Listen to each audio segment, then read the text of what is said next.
Assalamualaikum warahmatullahi wabarakatuh. Perkenalkan, nama saya Yasmi Ihsan, NPM 104-119-215 dari Fakultas Hukum Universitas Islam Bandung. Dalam kesempatan ini, saya akan mempresentasikan penelitian yang saya lakukan yang berjudul Tinjauan Yuridis terhadap pelanggaran penggunaan lampu strobo dan sirine pada kendaraan pribadi, dikaitkan dengan Undang-Undang Nomor 22 Tahun 2009 tentang lalu lintas dan angkutan jalan. Studi Hukum Wilayah Polrestabes Bandung. Latar belakang masalah penelitian saya yaitu pada suatu hari di daerah Surapati ada seorang pengendara motor menggunakan lampu strobo dan sirine yang pada saat itu melakukan pengawalan terhadap ambulan. Dilakukan penilangan oleh Satuan Polisi Polrestabes Bandung.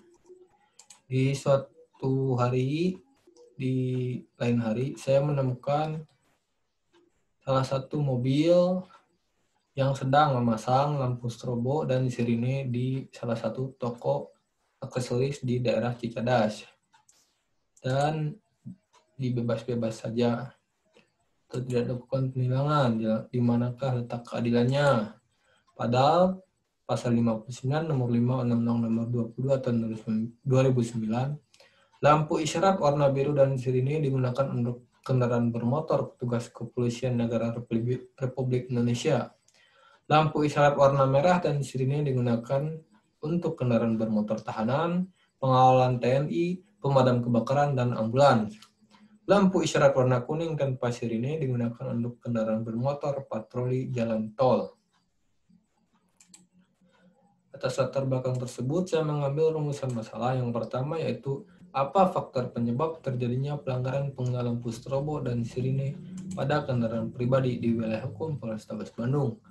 Yang kedua, bagaimana penerapan hukum terhadap pelanggaran penggunaan lampu strobo dan sirine pada kendaraan pribadi di wilayah hukum Polrestabes Bandung. Dalam metode penelitian yang saya lakukan, yaitu yang pertama, metode pendekatan yuridis normatif.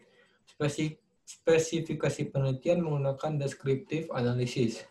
Metode pengumpulan data menggunakan studi kepustakaan, di mana meliputi bahan hukum primer, bahan hukum sekunder, dan bahan hukum tersier. Metode analisis data yang saya gunakan yaitu analisis data kualitatif.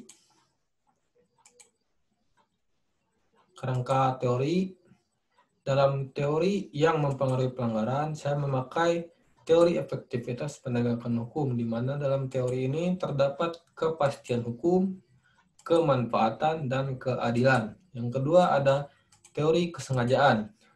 Dalam teori ini ada teori kehendak dan teori pengetahuan atau membayangkan. Yang ketiga ada teori kesadaran hukum. Dalam teori ini ada kesadaran statis yang dimana kesadaran ini berdasarkan undang-undang dan kesadaran dinamis berdasarkan dirinya sendiri atau diri masyarakat sendiri. Lalu hasil penelitian yang saya lakukan, saya mengambil data ke Satuan Polrestabes Bandung, di mana pada tahun 2017 jumlah pelanggaran terjadi 24 pelanggaran, 2018 135 pelanggaran, dan 2019 tidak terdaftar, padahal pelanggarnya masih banyak sampai sekarang. Untuk membahas IM yang pertama, yaitu penyebab terjadinya pelanggaran penggunaan lampu strobo dan sirine pada kendaraan pribadi disebabkan oleh beberapa faktor, yang diantaranya faktor eksternal. Yang pertama yaitu kemacetan.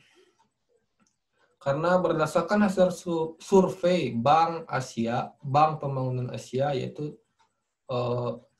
tingkat kemacetan kota Bandung melebihi kota-kota besar lain di Indonesia seperti Jakarta dan Surabaya. Yang kedua itu penjualan secara massal, di mana seperti contoh latar belakang masalah tadi, memang penjualan lampu strobo dan sirine mudah didapatkan di toko aksesoris. Yang ketiga ada kepatuhan masyarakat. Terus faktor internal. Dalam faktor internal ini saya memasukkan yaitu penegakan hukum, aturan yang melemahkan undang-undang, diantaranya yaitu Peraturan Kapolri Nomor 3 Tahun 2012 tentang penerbitan STNK rahasia bagi kendaraan dinas. Yang ketiga ada hukuman yang kurang efektif. Berikut dokumentasi pelanggaran yang saya lakukan selama bulan Januari sampai bulan Maret sebelum COVID-19 menyerang di wilayah hukum Polrestabes Bandung. Berikutnya untuk membahas IM yang kedua, yaitu penerapan hukum terhadap pelanggaran penggunaan lampu strobo dan sirine pada kendaraan pribadi di wilayah hukum Polrestabes Bandung. Dalam penindakannya, anggota polisi Satuan Polrestabes Bandung mengenakan pasal 287 ayat 4 yang berisi setiap orang yang mengemudikan kendaraan bermotor di jalan raya yang melanggar ketentuan mengenai penggunaan hak utama bagi kendaraan bermotor yang menggunakan alat peringatan dengan bunyi dan sinar sebagaimana dimaksud dalam pasal 59, pasal 106, dan pasal 134 dipidana dengan pidana kurungan paling lama 1 bulan atau denda paling banyak Rp250.000. Kesimpulannya, penyebab terjadinya pelanggaran penggunaan lampu strobo dan sirine pada kendaraan pribadi disebabkan oleh beberapa faktor, yaitu faktor eksternal dan internal. Faktor eksternal merupakan faktor yang mempengaruhi pelanggar untuk melakukan pelanggaran, di antaranya kemacetan, lampu strobo dan sirine yang mudah didapat, dan kesadaran masyarakat. Yang kedua ada faktor internal, merupakan faktor yang mempengaruhi pelanggar untuk melakukan pelanggaran karena kurangnya efektivitas hukum. Dikarenakan berbagai hal, di antaranya faktor penegak hukum, terus adanya peraturan yang melemahkan undang-undang dan hukuman yang kurang menjerakan pelanggar.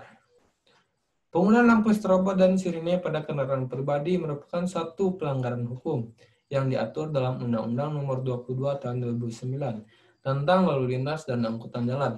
Setiap pengendara yang melanggar aturan tersebut di wilayah hukum Polrestabes Bandung ditindak dengan pasal 287 ayat 4 Undang-Undang Nomor 22 Tahun 2009 tentang lalu lintas dan angkutan jalan. Sekian presentasi dari saya. Wabillahi taufiq wal hidayah. Wassalamualaikum warahmatullahi wabarakatuh.